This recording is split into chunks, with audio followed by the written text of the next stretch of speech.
You're listening to BioTalk with Rich Bendis, the only podcast focused on the biohealth capital region. Each episode, we'll talk to leaders in the industry to break down the biggest topics happening today in biohealth.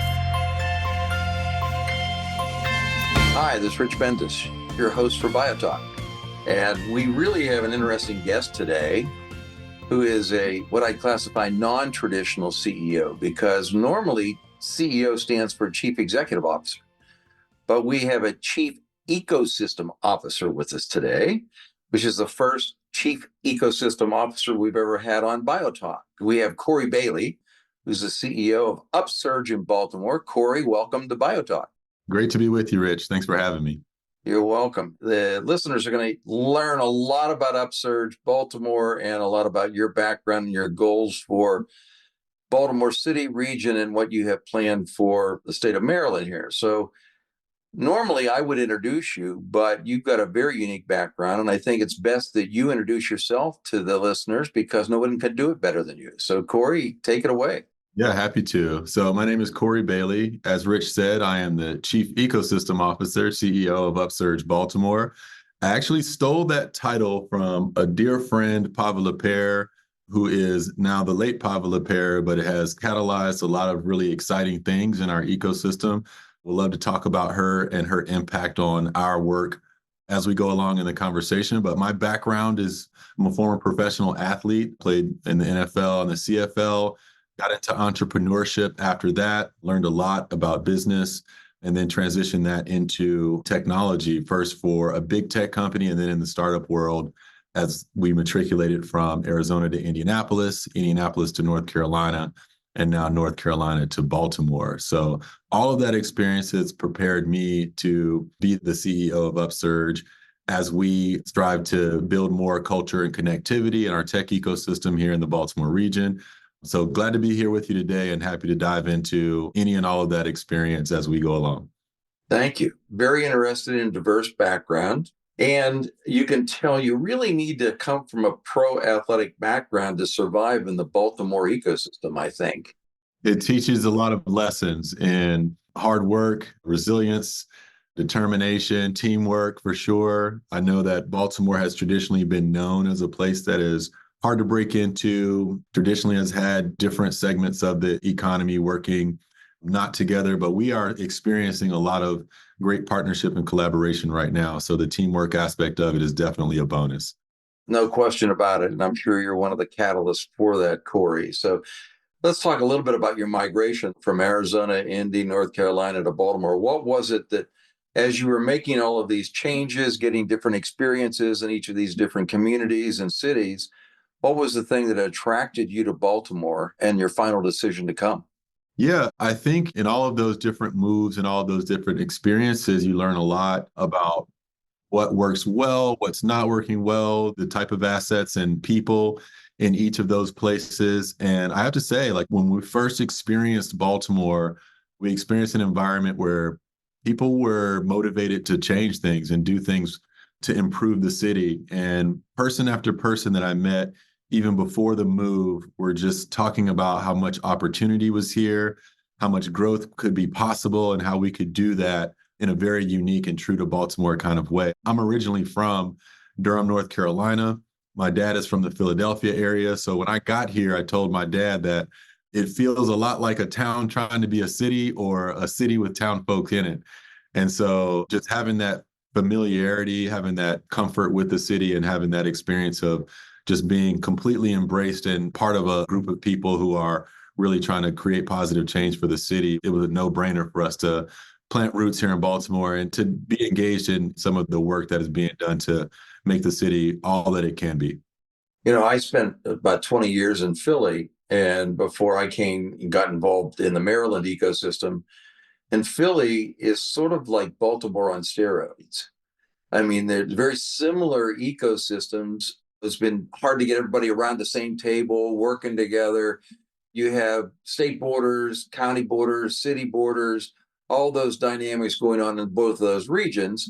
And then also you have Penn in one community, of Johns Hopkins in another community, two major academic centers to work in. So there's a lot of similarities between that Philly and the Baltimore ecosystem. Have you noticed that as well, Kory? And as you're going around all these different travels, all these different communities, but I've had the opportunity to sort of work in both, and they're somewhat unique, but yet very similar. Yeah. I think it's interesting that you make that comparison. Like it's similar demographics, similar opportunities, similar challenges. I even talked a little bit about how coming from Durham, we had Duke and UNC and some of those major institutions sort of feeding into the research triangle area.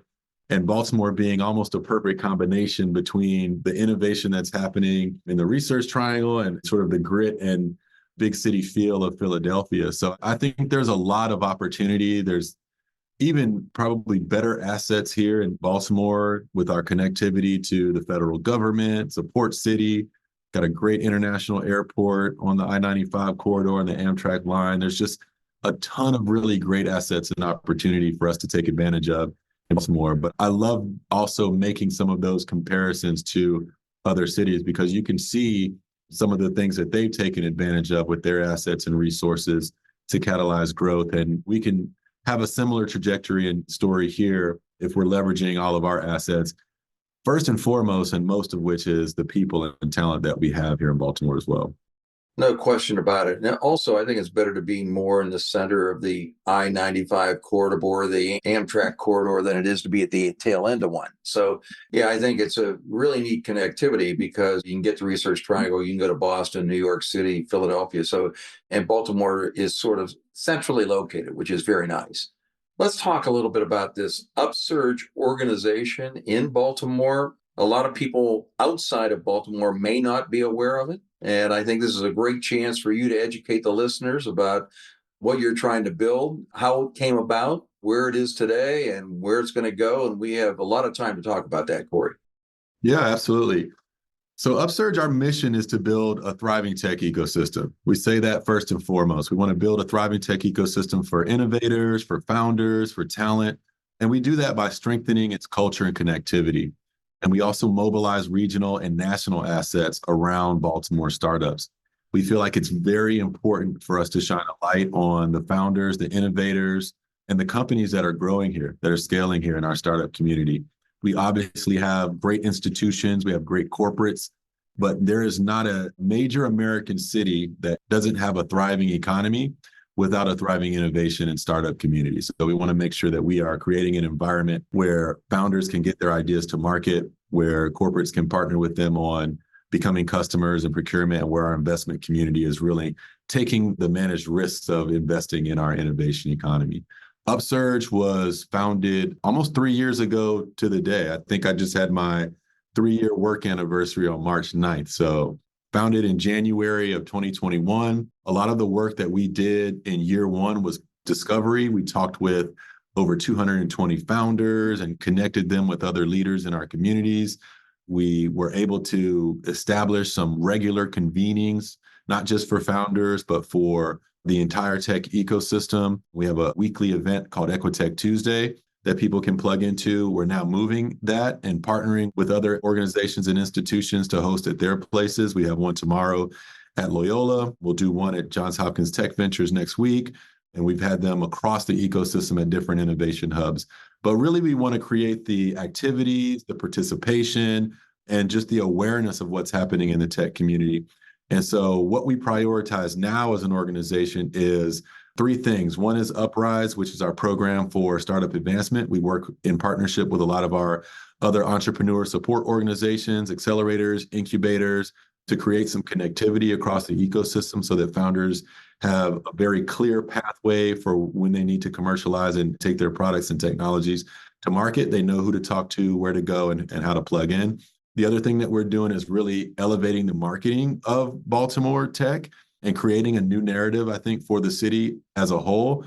We need to shift that narrative through better storytelling, through thought leadership, and really elevate the founders and leaders of our future enterprises that are sort of making waves in the tech space. And then also mobilization. How do we professionalize collaboration across the tech ecosystem? The Tech Hub designation is an example of that. How can we bring together 30, 40, 50 even organizations into a shared goal and a shared activity? How do we advocate with the city and state? How do we convene the private sector to unlock significant funding and economic resources? So those are our three major priorities: Uprise, which is the startup advancement, mobilizing the ecosystem to collaborate professionally, and then telling a better story for Baltimore Tech. Great mission. And all of them, probably each one of the three is a full-time job in its own right. It is. And it's interesting. We are a very lean team. We operate as a 501c3 now. So we only have 5 full-time employees and some contractors and some part-time interns. And we're all very focused on how we can create levers for scalability, for sustainability, for our ecosystem. There are a lot of programs out there. There are a lot of different forms of capital that are necessary to build a thriving ecosystem, a lot of which people can see, touch, feel. You have physical assets, you have financial capital, you have sort of institutional and intellectual capital and IP that people are bringing. But we really try to bring a focus around that connectivity, sort of that network capital that is required so that when all these programs are sort of spun up and get going, that there's an environment for them to succeed. And we also think that cultural capital is really important. We say that we want to create a new model for innovation for the rest of the country to follow. And we want Baltimore to be recognized as the first Equitech hub in the world. And for us, Equitech is a thriving ecosystem that unlocks economic potential and opportunity by leveraging the real advantages of diverse leadership, equitable standards and practices, and what we like to call a culture of belonging in tech. I'm going to come back to Equitech in a second, but I want to ask a few other things related to an emerging new 501c3 nonprofit organization and some of the most important elements of that. Number one is the leadership, which is you and your team. Number two is the board, and the third is sort of the financing. Talk a little bit how you've assembled your team together, how the board's been constructed, and what are the key elements of the board. And then also, what about the financing of the organization, sustainability, looking into the future, and making certain this initiative is going to be out there longer than you. You're going to build a legacy. Someone's going to come behind you, but this is something that's going to happen over a long period of time. And I appreciate you saying that. This is long-term sustained work. We always talk in our organization about commitment. That's one of our values. And we are committed to doing this work. It's going to be incremental progress at times. There's going to be opportunities for catalytic steps forward, but we have to be committed and dedicated to both that incremental work and some of those larger steps that we take forward.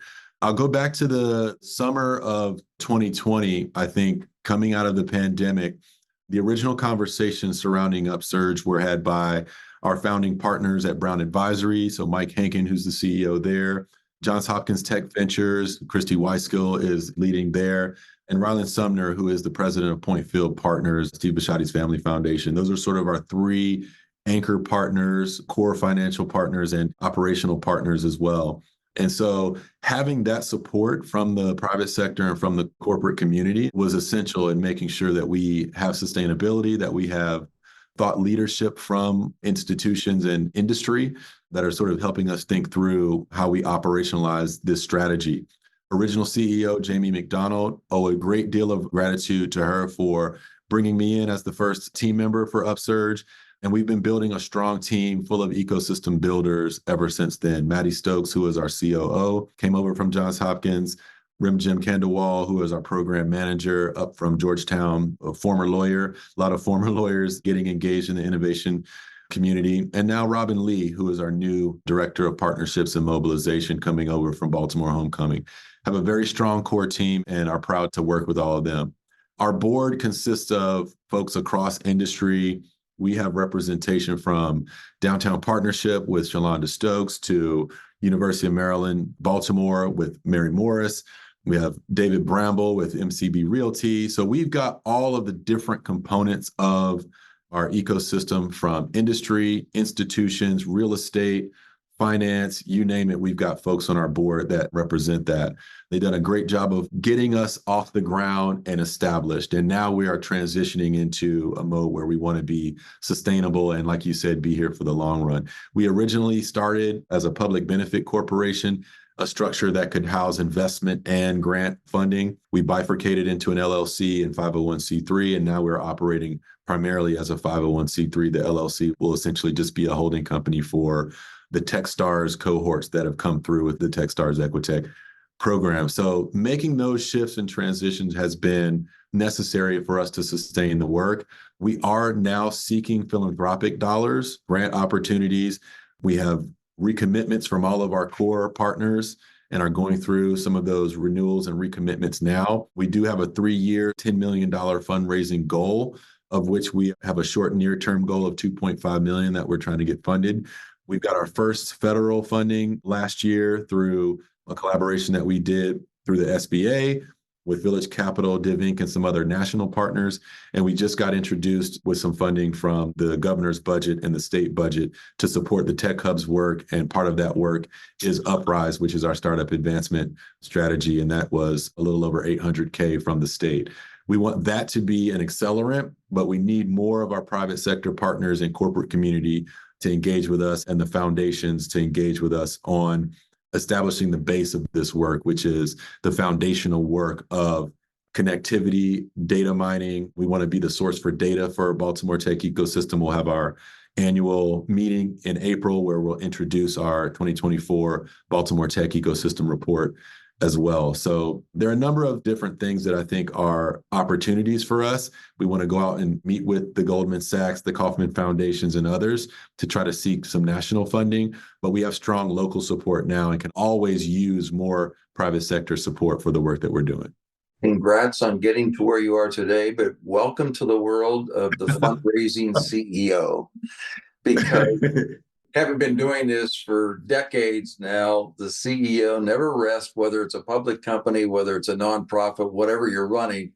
One of the things you're always doing is you got your hand out there because you got to make sure that you can fund these dreams for the future, right? Yeah, absolutely. And coming from a sales background, I'm never one to shy away from asking for the sale or asking for money. But we have an opportunity to have much bigger impact in the work that we're doing now, which excites me. And we've had a lot of conversations recently with organizations about collective impact and potentially going after some funding opportunities in partnership or in collaboration with other organizations. I do understand fully that my responsibility is to build this great team and resource them to do great work. That has become 100% apparent to me. I'm learning as I go. 4 months into the CEO role, so still a lot to learn. But everything I think is going well thus far. And I've learned from folks like you and others who have been doing this for 10, 15 plus years now so that we can sustain this work, because I think that's really important. Thank you for the credit. We haven't done much yet. I hope that I can help you more, Kory. But yeah, maybe there's something we can partner on where we could help stimulate each other's bottom line. But from a fundraising perspective, and I have to go through this just like you do all the time, one of the keys that any potential funder or supporter is always asked is, what differentiates you from all of the other economic development, non-governmental accelerator, virtual acceleration companies that are out there, and what's proprietary to what you have that others can't replicate? So I'm sure you're trying to model your pitch now around the differentiated assets you have and the differentiated mission. So tell me and the listeners, some who may be potential funders, how this differentiation is for UpSurge and how you're packaging it. You just mentioned a lot of organizations that are important for us to partner with. We partner with GBC, which is our local economic development regional organization.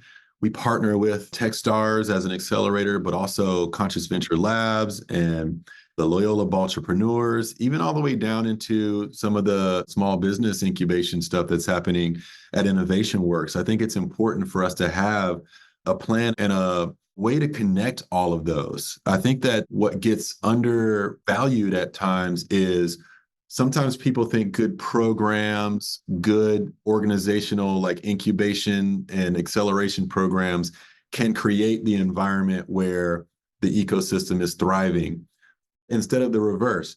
In order for those programs to have the most success, to maximize the number of entrepreneurs that are getting to a successful business and exits, the number of investments that are happening and capital that is coming into the region, the talent that we're growing from within and attracting from without, you need to have an established, thriving, functional ecosystem in order to support that. And so what differentiates UpSurge from those other organizations is we are a truly ecosystem building organization. I know it's a buzzword to some, a new industry for others, but you need organizations that are out there connecting resources, connecting people, generating the types of events, behaviors, activities within the ecosystem that draw people in, route them to the appropriate next place in their journey, and then continue to accelerate that participation. And so I always say that we specialize in awareness, activity, and accountability.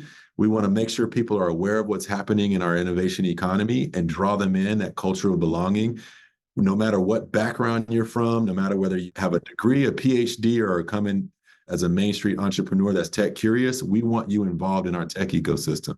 The next thing is activity. How do we increase the activity of our private sector, our industry partners, folks at the institutions that are generating this innovative sort of IP and getting it commercialized? How do we make sure that the entire community has access to all of those different touch points and big nodes, we call them? How do we bring those big nodes into the activity for a regular entrepreneur that is just now getting into it? And then accountability. At times, it's always been, well, that activity happens over there, or that responsibility for this is with our institutions. We want everyone to be accountable for our startup community growth. And in order for that to happen, you need people that are catalyzing those activities. And I'm a big nerd of Brad Feld's book, The Startup Community Way. And he talks a lot about leaders, feeders, and instigators.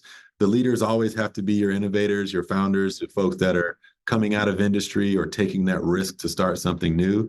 The feeders are our investment community, our local government. How can we help accelerate activities and ideas and get these things to market and create new markets based on the assets that we have? And then you need instigators, folks that are willing to shepherd people to the next right step, route people to the appropriate thing, have all of the activities that bring all these different stakeholders into close proximity with each other. And that's what UpSurge is. We are those instigators, and we sort of specialize in that ecosystem building. So what differentiates us is that we want to partner with all of those organizations to create a thriving ecosystem for our founders.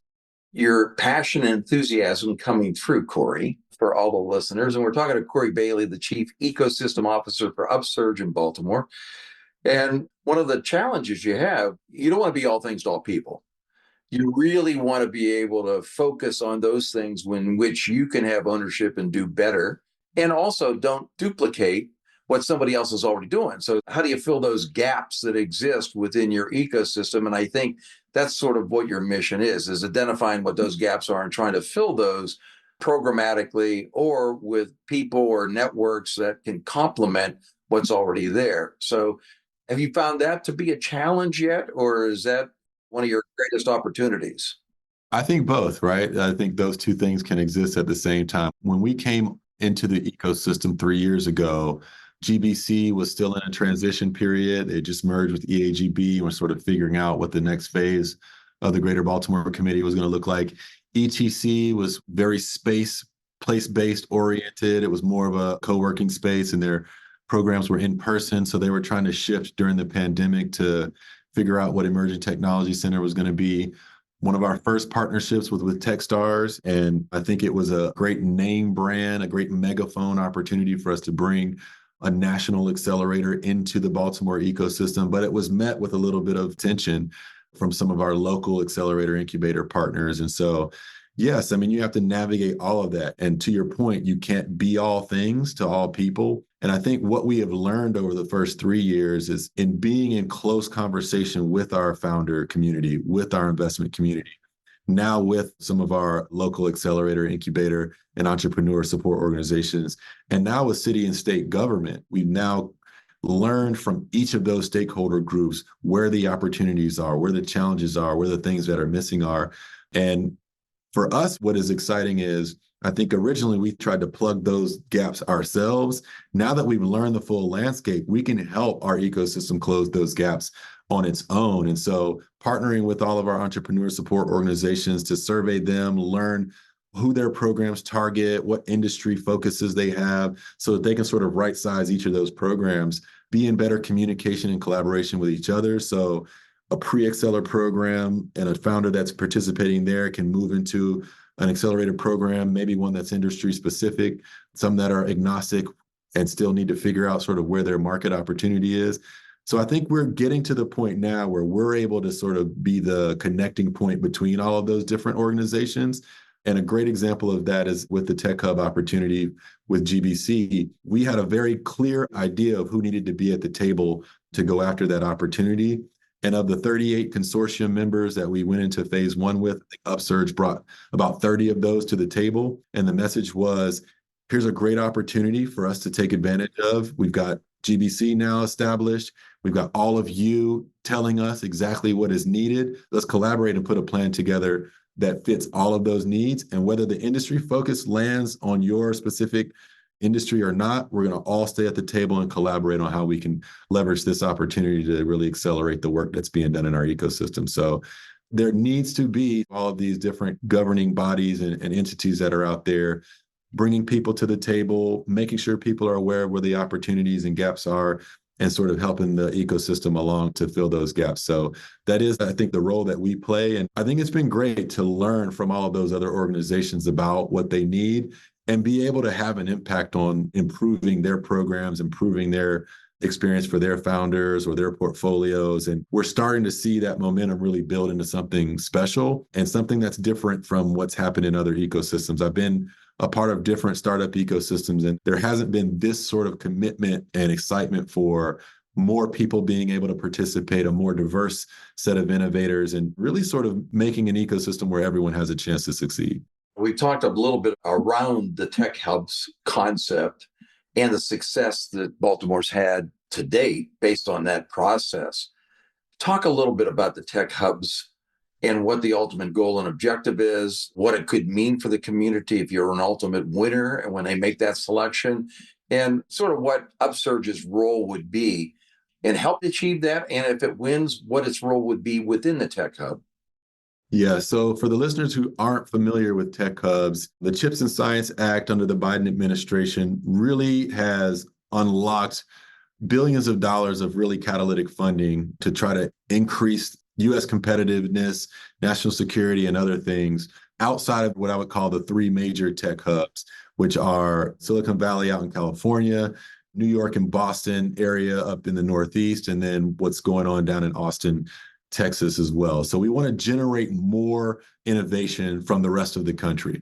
And I would argue that much of the Midwest, some of the South, definitely here in Baltimore, have been underestimated in terms of the amount of talent and innovation that can come out of those spaces. So the Tech Hub Award designation gives us an opportunity to establish other tech hubs across the country. There were over 400 applications from different MSAs, which stands for Metropolitan Statistical Areas, which is the federal designation for the region and the region that GBC and UpSurge are really supporting.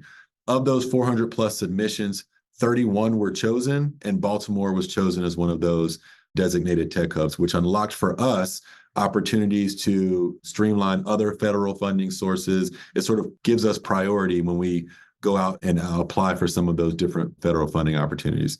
The second thing that it does with phase two was allow us to bring together a consortium of folks from institutions, corporate and private sector partners, nonprofits, foundations, everyone coming together to establish a set of priorities for our ecosystem, what assets we have, what resources we have. We say that we landed on the different tech sectors of biotech and AI, but what that really means is that Baltimore can be the epicenter for precision medicine and precision healthcare. How can we leverage the assets that we have to really accelerate that? So the first strategy was a vertical strategy. How do we really lean into healthcare, lean into the intersection between bio and AI, and create some great innovations in that space? The second part of it was more of a horizontal strategy. How do we create workforce to be prepared to sort of engage in some of the industries of the future that will be created from that innovation?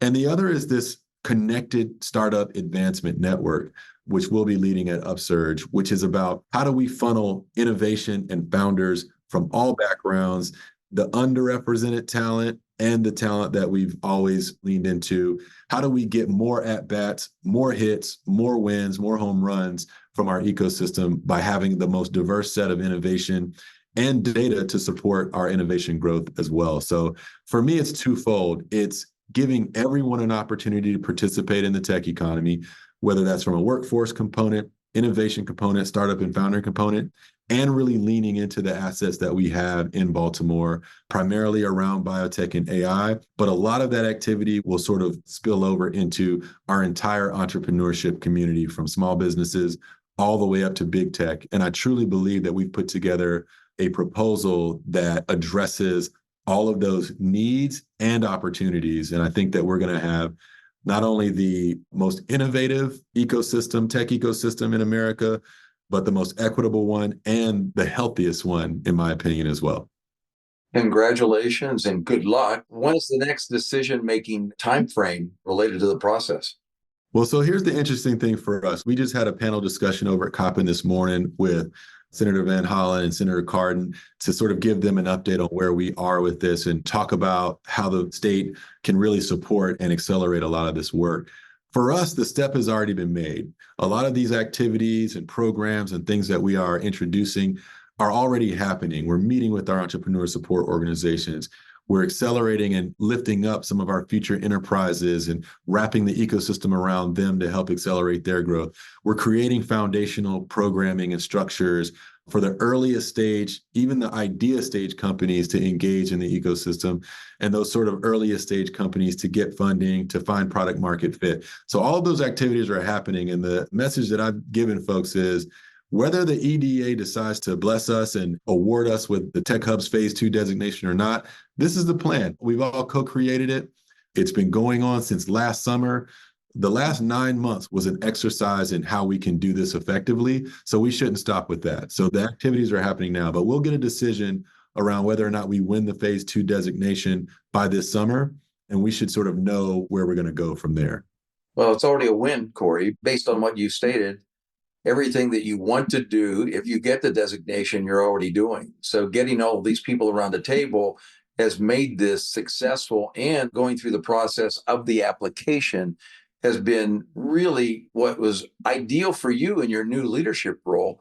It gave you the opportunity to meet 38 partners and get them engaged early on to educate them on UpSurge. And the term I use is you're becoming an innovation intermediary. Oh, I love that. For the region. And the reason that is important is an intermediary doesn't have to control everything. But what you keep talking about, you use the word connectivity and bringing people together. The intermediary, UpSurge, is an intermediary that can bring all the parties together, but you don't have to support everyone with all the services and programs if you get everybody working together who has all of those programs that can support the ecosystem like you're trying to build. Yeah, I love that term, intermediary. We talk a lot about living in that space between industry and corporate America and like the grassroots effort that's happening with our creators and innovators and sort of the startup community. And there needs to be connectivity between both and excitement around accelerating and making sure that both are successful. And so there's tension in that space. You gave me one of the best nuggets that I've gotten in this role so far, which is you have to be mindful of that control, that credit, and that cash, right? I was going to ask you if you remember the 3 C's, but I totally do. And it's funny because I've used that a lot in thinking through some of our work and some of our partnerships. Where can we really have some reciprocity in sort of elevating both organizations or the group that's coming together? How can we go after opportunities for funding that aren't siloed, but they're collective and will have collective impact? And how do we sort of share some of that control? I love that you talk about that because we're trying to create an emergent system. Day one of this organization, our first team meeting, I'll never forget, we talked about like, if we do this right, 10, 20 years from now, maybe an organization like UpSurge won't need to exist, or we will have completely shifted the type of work that we're doing. So we do. We want to create a system that is sustainable, that is resilient, that does support it. The network of organizations within it can support each other and the founders that are moving through our community. So we're trying to create that emergent system so that once someone lands in our ecosystem, the net catches them. They know exactly what the next step is. They get quickly involved and engaged in some of the activities that are happening. And Baltimore, unlike some other places, it's a lot easier for that to happen. And people are, I think, aware of that. Now we just have to figure out how to sort of use that to our advantage in terms of how we can accelerate growth in the different sectors and industries that we have an unfair advantage in. And so I love hearing other people talk about that sort of intermediary responsibility to make sure that culture and connectivity remain strong. You know what? You just gave me another three things to think about, but they don't start with C, they start with L. And you know what? You really demonstrated to me and impressed me that number one, the first L is listening. You're an unbelievably good listener because you can replay back things that you retain that you think are important. And a lot of people just, that's BS, basically. You'll have your conversation, all of a sudden, forget about it. I talked to that person. I don't need to do anything with it. And then with the listening, what have you learned? Okay. And then the key is, how do you leverage what your learnings and your listenings are so that you basically can bring these pieces together, not have to be everything yourself, but you're leveraging all of the fantastic assets we have in the Baltimore region that you can't replace in other cities in the United States. So I'm impressed with where you are in your short period of time as a leader with UpSurge and what I think you can bring to the table, Kory. Yeah, Rich, I appreciate that. And as a person, I'm just a naturally curious person. And I think our organization, as we build it, other people are natural listeners. It's important for us to do. We need to be constantly listening to our stakeholders, primarily our founders, to understand where the opportunities are. And if we don't, if we think that we already have all the right answers, we'll take some missteps. And even if we're running fast, we might be running in the wrong direction. So we always want to make sure that we're listening, obviously learning. And I love that, leveraging what we learned then to really maximize the output that we can bring to the ecosystem. Another of our board members, Troy Lamel-Stovall, who's the CEO of TEDCO, he loves alliteration like that. So I'm trying to pick up a little bit on that. Well, I can't wear the hats that Troy does. I can't keep up with his dapperness. He is quite dapper. And you caught me on a dapper day as well. But yeah. Yeah, I appreciate that. I think that it's important to listen and learn. We're constantly going to say that we're going to try things. They're not going to work. In our culture at UpSurge, we call those ta-da moments. We sort of took that from Dent Education and Rajan Patel, who did a great session for us around how do you learn from failure? You own it. You get back out there, you sort of say, here's what we learned, here's what we made the wrong turn. And you learn from that and you take another step forward. And that's innovation. It's constant iteration. It's constant customer discovery. It's constant listening to the market and what's needed. So we try to model some of the things that we do after our founders that we're out there trying to build a great ecosystem for as well. I've been talking to Kory Bailey, the Chief Ecosystem Officer for UpSurge. This has been educational for me, and I'm sure for the listeners, and I'm sure we'll do many more of these as you continue to build. But before we close, is there anything that we haven't discussed that you'd like to communicate to the listeners? And then in the closing, please talk a little bit about your short and little longer term goals for UpSurge. Yeah, I'll go back to the beginning and my title, Chief Ecosystem Officer. The first and only other Chief Ecosystem Officer I know of is the late Pavel Lepere. And we talk a lot about individual contributions in our ecosystem and some of the ripple effect or catalytic things that can happen. And I just want to say, like, in her 26 years, I've never met a person who saw the future and the way that things could be more than Pavel Lepere. She was bullish on Baltimore, absolutely adopted the city, loved it, loved its arts community, loved her time at Johns Hopkins, started her company EcoMap out of her dorm room at Johns Hopkins, and really started a lot of the student entrepreneurship programs there, which have turned into the student innovation arm of Johns Hopkins Tech Ventures, known as Fast Forward U.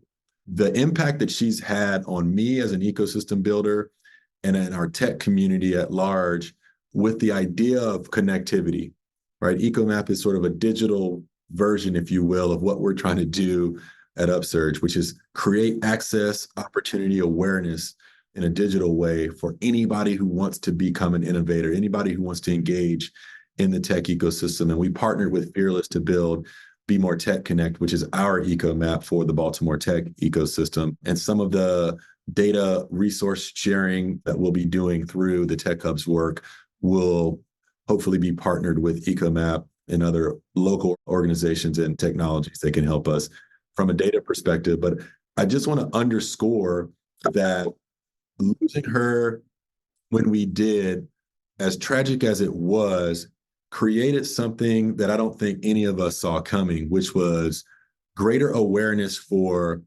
the women leading in our tech ecosystem, greater awareness for their role in the economic progress of our state, and just the startup and innovation community's role as a whole in how we become the Maryland that we want to become.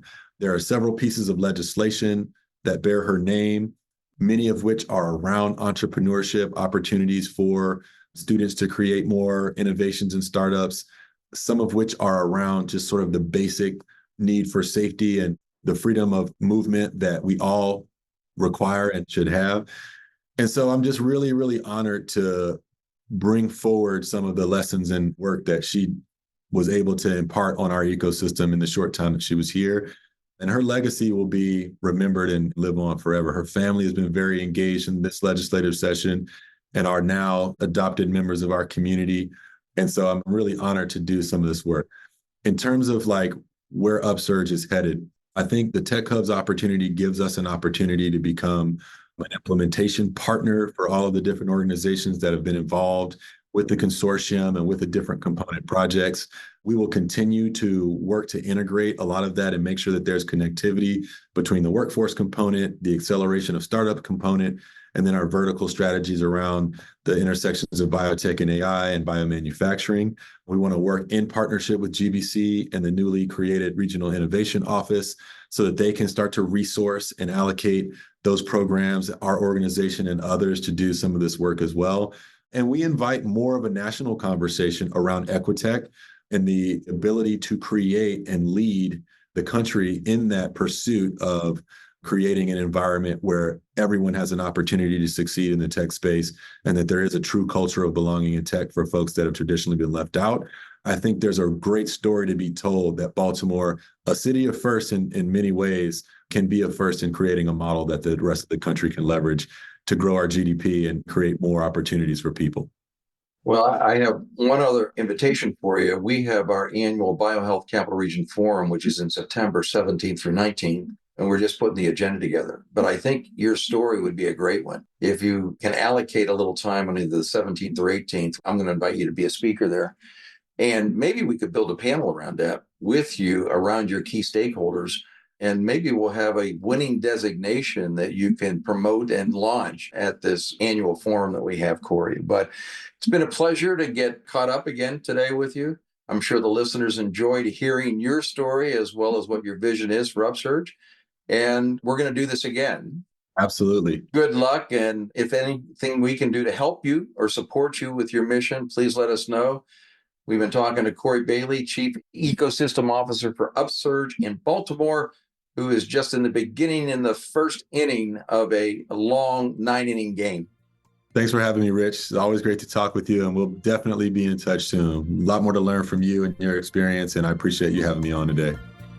Thanks for listening to BioTalk with Rich Bendis.